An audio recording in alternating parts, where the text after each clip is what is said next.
Joana, que termino de explicar este tema y ya vemos lo tuyo, ¿sí? Decíamos entonces que tenemos por un lado acto, lo que es un acto y lo que es un contrato, ¿sí?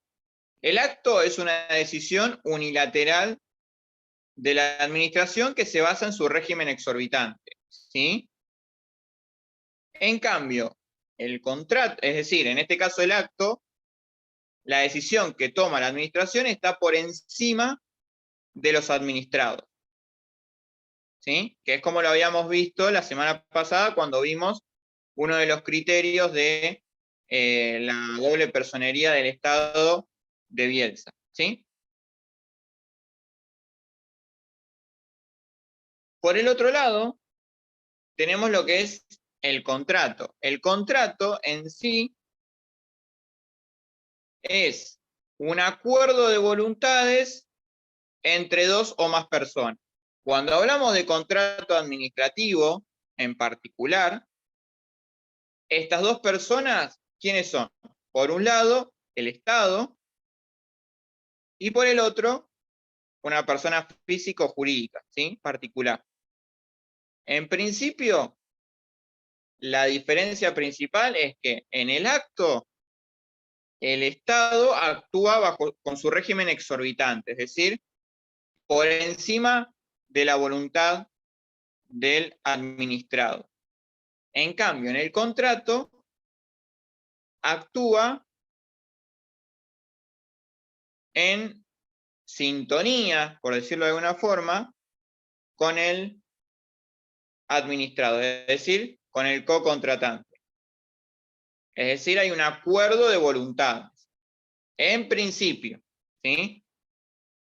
Tengan en cuenta eso, ese en principio, después cuando veamos contrato, los vamos a ver más en detalle, ¿sí? Pero en general, cuando hablamos de contrato, hay acuerdo de voluntades. En cambio, en el acto, es una decisión unilateral de la administración, ¿sí? ¿Se entendió?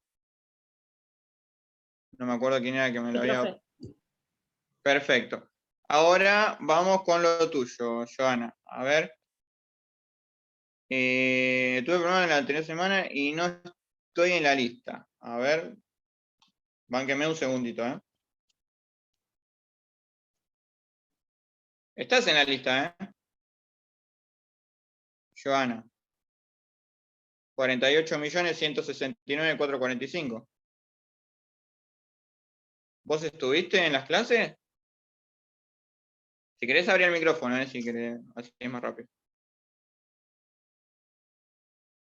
Acá en la lista apareces, así que no sé. No te tengo como presente. Sí, me había pasado que tenía problemas de conexión, por eso dudaba en que estaba en la lista. No te entendí nada, pero algo de lista entendí. No importa, igual de última escríbemelo, no hay problema. Yo lo leo directo de acá, no te das drama. Se escucha medio mal. Bien, igual no te hagas drama, igual son tres faltas, así que igualmente lo vamos manejando, así que no te preocupes, ¿sí? Es algo más interno. En principio no tengo que informar de forma directa las faltas, pero bueno, tengo que tener un respaldo de todos de los que asistieron a clase, por las dudas. Bien. Vamos entonces, vamos con otra parte que tiene que ver con los actos unilaterales, que en este caso serían los actos administrativos, en comparación con los contratos, ¿sí? Y estos actos unilaterales los podemos dividir en generales e individuales, es decir, actos unilaterales generales y actos unilaterales individuales. Los actos unilaterales generales son aquellos que producen efectos jurídicos generales, es decir, para todos los administrados, en principio, ¿sí? O para una serie indeterminada de casos. Y por el otro tenemos los actos unilaterales individuales, que en este caso son particulares y concretos. ¿sí? Es decir, el efecto jurídico que se va a producir va a ser sobre una persona en particular. Por eso es individual. En cambio, el general es cuando se da en una serie indeterminada de personas, ¿sí? En este caso, vamos a ver que los actos unilaterales generales, es decir, que producen efectos jurídicos en general, se denominan reglamentos administrativos, ¿sí? Los actos unilaterales de la administración, que son generales, es decir, que producen efectos jurídicos. Ahora lo repito, Jennifer. Es decir, aquellos que producen efectos jurídicos en una indeterminada cantidad de personas, son los reglamentos administrativos, ¿sí?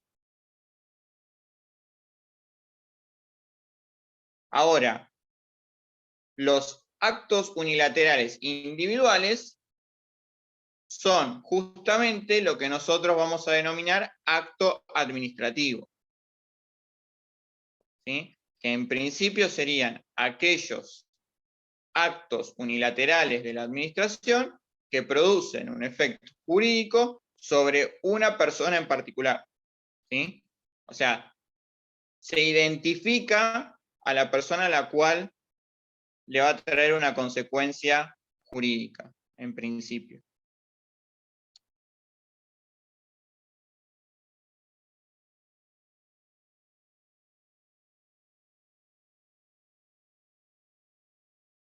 Bien, con todo esto que fuimos hablando, vamos ahora sí a dar una definición de lo que es acto administrativo.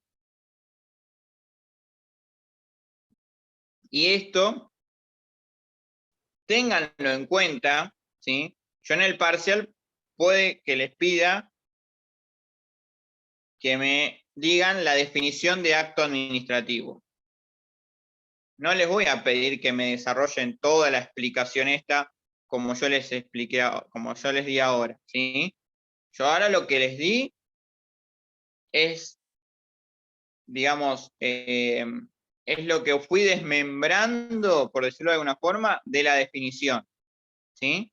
Si ustedes más o menos se acuerdan de, obviamente esto es un montón, ¿sí? La definición es mucho más cortita, son 2 renglones, pero ustedes se tienen que acordar la definición. Si bien hay términos jurídicos, tienen que tratar de, yo creo que todos pueden memorizarse la definición, ¿sí? Son dos renglones, ya les digo. Entonces vamos a dar la definición de acto administrativo. Vamos a decir que el acto administrativo es una declaración unilateral. El acto administrativo es una declaración unilateral realizada en ejercicio de la función administrativa,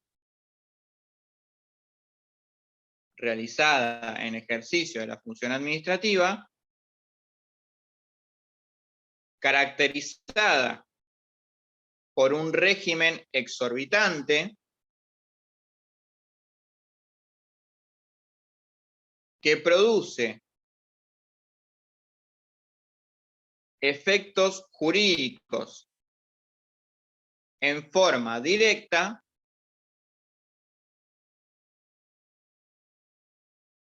sobre los administrados. Repito, para que lo puedan anotar bien. El acto administrativo es una declaración unilateral. El acto administrativo es una declaración unilateral realizada en ejercicio de la función administrativa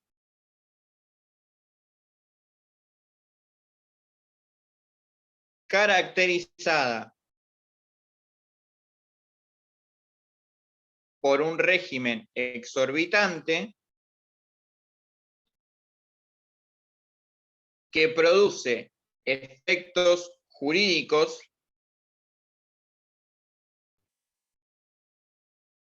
en forma directa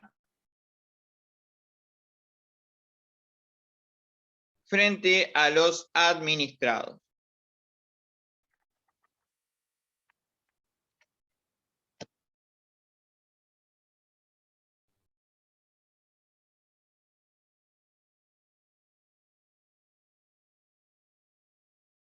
¿Estamos?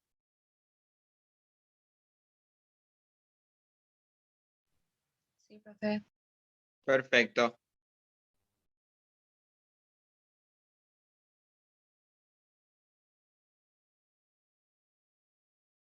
Bien.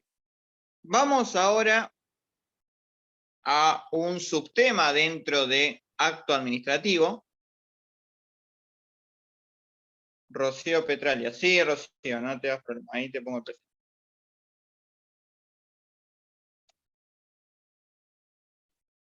Ahí estamos.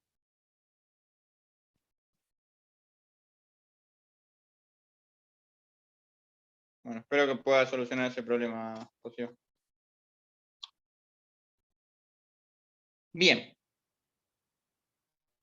Vamos ahora con otro tema, o mejor dicho, otro punto de lo que es acto administrativo, pero en este caso vamos a ver cuáles son los elementos del acto administrativo.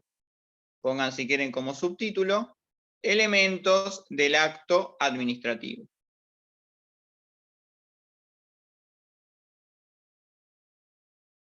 Y esto presten atención porque solemos preguntarlo en el parcial, ¿sí?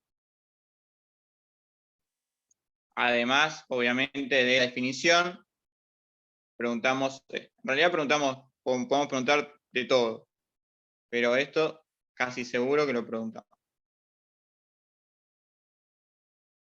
Dentro de los elementos del acto administrativo, Magalí, todo lo que estamos viendo hoy es acto administrativo, es la unidad número 3, ¿sí? Recién vimos la definición, todo lo que vimos antes de la definición sería la explicación de la definición, ¿sí? Ahora lo que vamos a ver o son, mejor dicho, los elementos del acto administrativo, es decir, cómo está compuesto el acto administrativo. Entonces, como subtítulo pongan elementos del acto administrativo. Y de estos elementos tenemos que decir que existen dos tipos de elementos. Tenemos los elementos esenciales,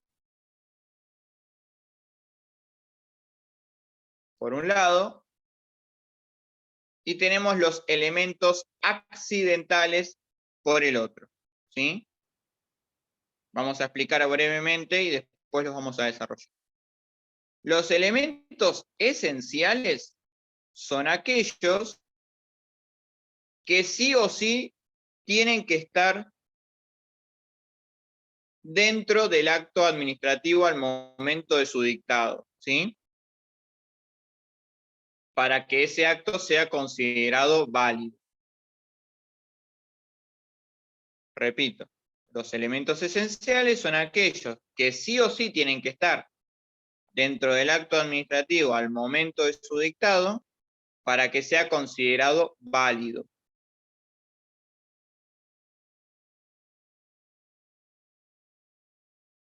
En cambio, los elementos accidentales son aquellos que pueden o no estar dentro del acto al momento de su dictado,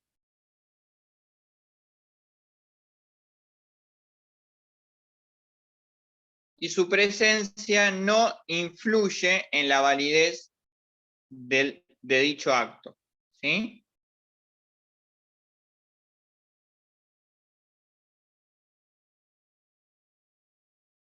Bien. Esa es la diferencia principal, ¿sí? entre los elementos. Tenemos los elementos esenciales, que sí o sí tienen que estar dentro del acto para que sean válidos, y los accidentales, que son aquellos que pueden o no estar, que eso no invalida el acto administrativo. ¿Sí? ¿Cuáles son los elementos esenciales? Los elementos esenciales son la competencia, la causa, el objeto, la forma, la motivación y la finalidad. Vamos de nuevo. Los elementos esenciales del acto administrativo son la competencia, la causa,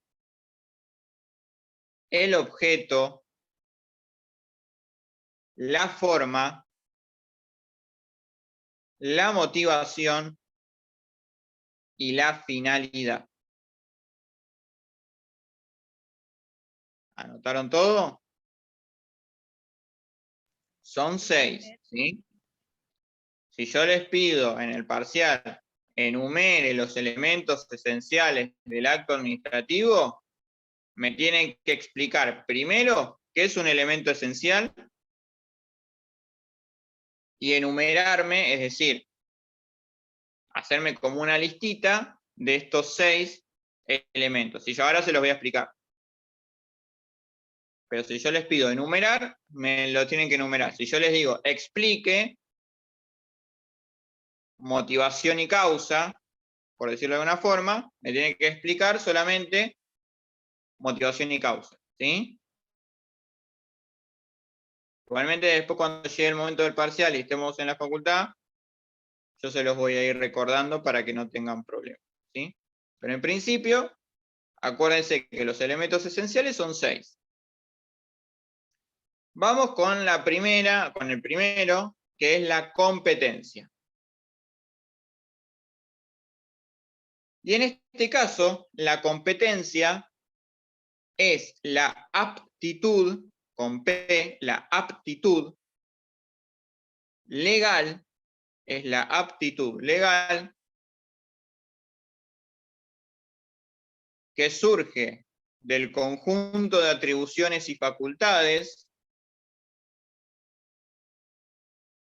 que tienen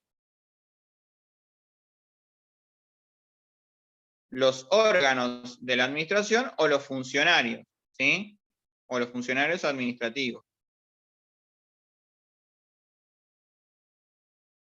Entonces, otra vez, la competencia es la aptitud legal que surge del conjunto de atribuciones y facultades que tienen los funcionarios públicos o los órganos administrativos, ¿sí?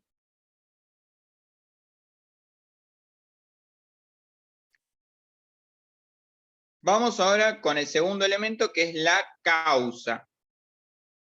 La causa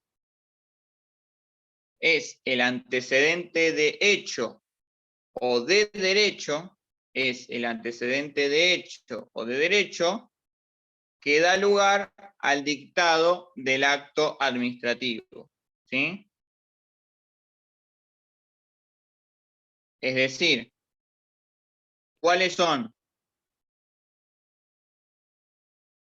los hechos de interés público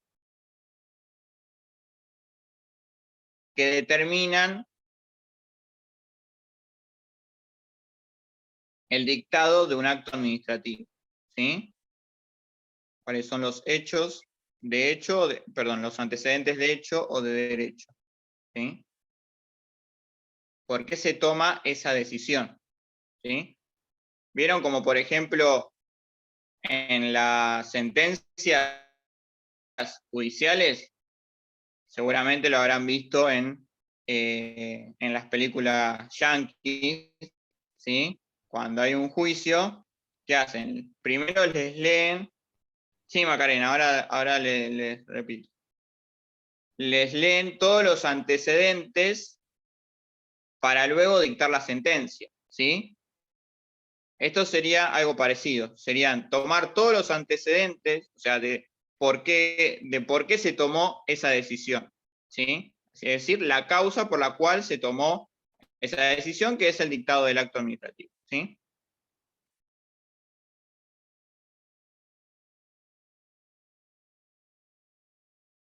Como motivo es distinto, porque ahora vamos a ver que el motivo tiene que ver más con la motivación. ¿Sí?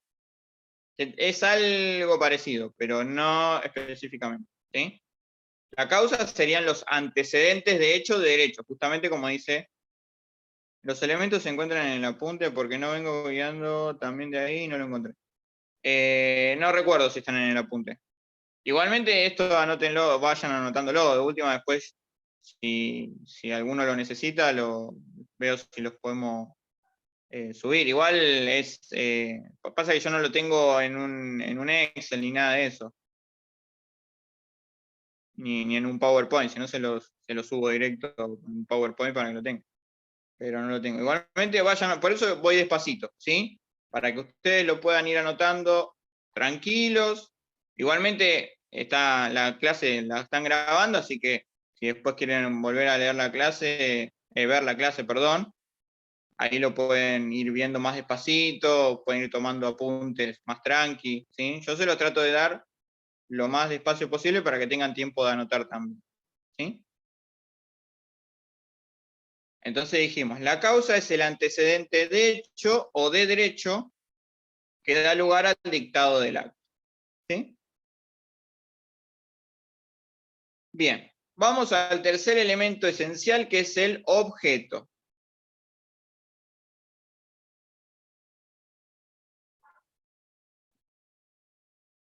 En este caso, el objeto consiste en lo que el acto decide, ¿sí?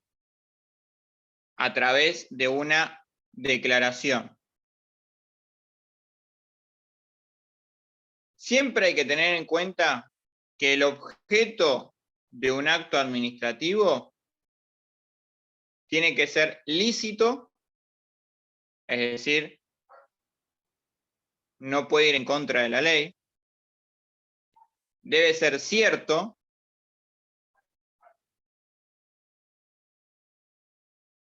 debe ser determinado física y jurídicamente, es decir, que se pueda realizar, y por último tiene que ser razonable y no ir en contra de la moral y de las buenas costumbres. Repito, el objeto debe ser lícito, es decir, que sea legal, debe ser cierto,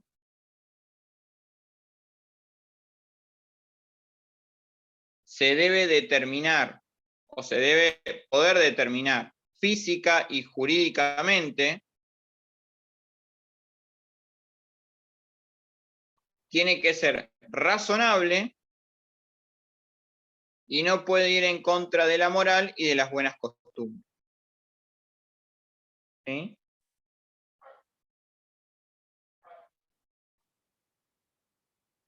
Bien. Vamos ahora con otro de los elementos, que es la forma. La forma. La forma consiste en la exteriorización de la voluntad de la administración. Es decir, Profe, ¿puede ¿cómo? repetir? Sí, Nicole.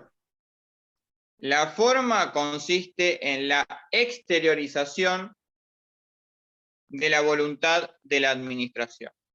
Es decir,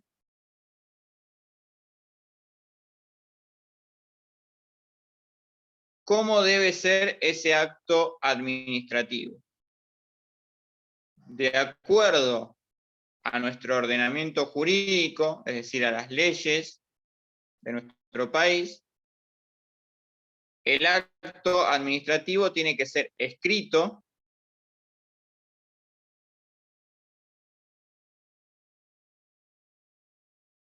Obviamente tiene que cumplir con ciertos requisitos,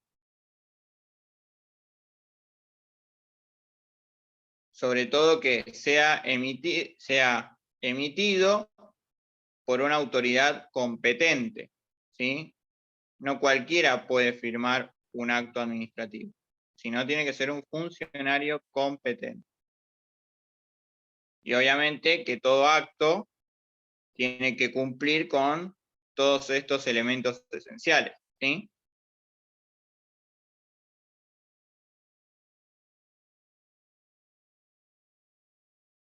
En este caso, la forma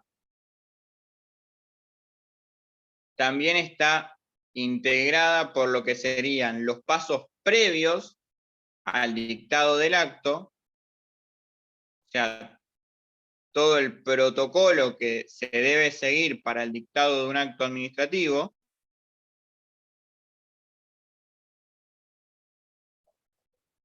cómo se tiene que emitir ese acto, que en este caso va a ser de forma escrita,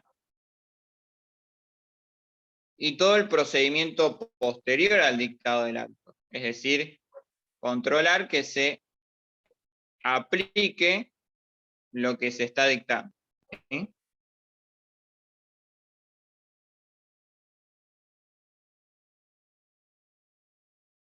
En este caso, la forma lo que hace al hacerse por escrito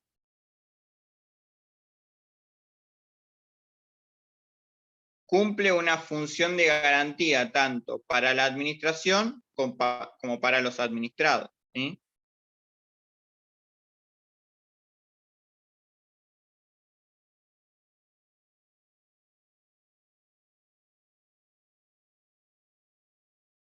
Bien.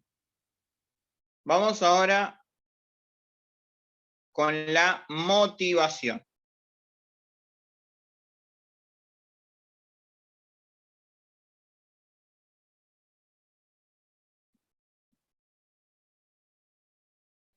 Carolina, sí.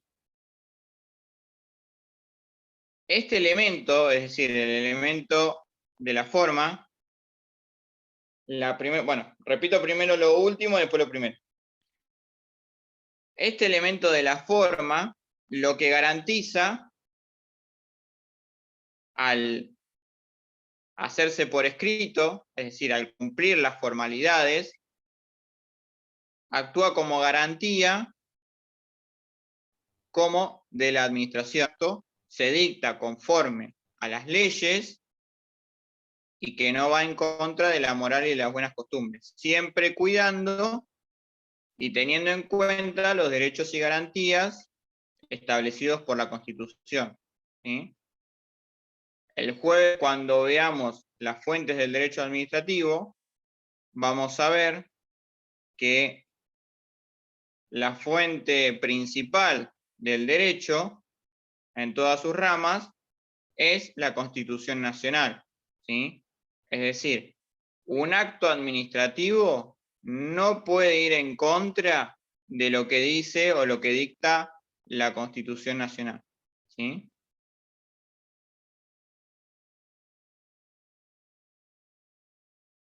Y por otra parte, bueno, que me habían preguntado de la primera parte de la forma, dijimos que la forma consiste en la exteriorización de la voluntad de la administración. Es decir,